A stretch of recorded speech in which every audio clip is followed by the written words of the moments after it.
আসসালামু আলাইকুম। ভিডিওর থাম্বনেল দেখে অলরেডি টপিকটা বুঝে গেছেন, তাই ইন্ট্রো গল্প বাদ দিয়ে ভিডিওটি শুরু করছি। জমির মালিকানা দেখার জন্য সর্বপ্রথম আপনার ফোন থেকে চলে যাবেন গুগল ক্রোম ব্রাউজারে। যাওয়ার পর আপনারা সার্চ দিবেন land.gov.bd। এটা লিখে সার্চ দেওয়ার পর সর্বপ্রথম যে ওয়েবসাইটটা আসবে ওয়েবসাইটের উপর একবার ট্যাপ দিবেন। ট্যাপ দেওয়ার পর আপনাদের সামনে ঠিক এরকম একটা আইকন চলে আসবে। এখান থেকে আপনারা ডেস্কটপ মোডেও দিতে পারেন। ডেস্কটপ মোডে দেওয়ার পর আপনারা এখান থেকে ভূমি জরিপ রেজিস্ট্রি ও জরিপ এরকম একটা লেখা দেখতে পারবেন। জাস্ট এই লেখাটার উপর একবার ট্যাপ দিবেন। অন্যথায় আমি আপনাদেরকে জুম করে দেখিয়ে দিয়েছি সেই লেখাটা কোথায় আছে।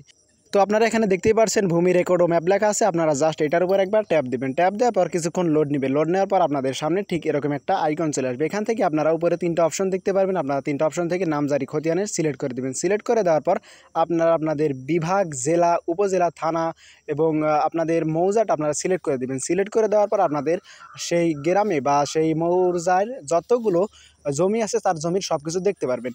তো আমি এখান থেকে একে একে সবগুলো অপশন আমি সিলেক্ট করে দেওয়ার পর পরবর্তী যে অপশনটি আসতে পারছে এখানে আপনারা দেখতেই পারছেন আমি এখান থেকে সিলেক্ট করে দিয়েছি। সিলেক্ট করে দেওয়ার পর নিচের দিকে দেখতে পাবেন খতিয়ান নং লেখার একটা অপশন চলে আসছে। আপনারা এই খতিয়ান নং লেখার অপশনে আপনাদের খতিয়ান নাম্বার যদি মনে থাকে তাহলে আপনারা খতিয়ান নাম্বারটা দিয়ে দিবেন, ঠিক আছে।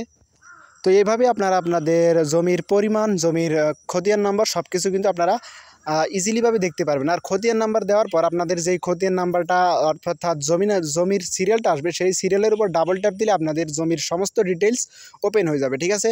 তো এটাই ছিল আজকের ভিডিওতে। দেখা হচ্ছে পরবর্তী কোনো ভিডিওতে। ততক্ষণ ভালো থাকবেন, সুস্থ থাকবেন। আল্লাহ হাফেজ।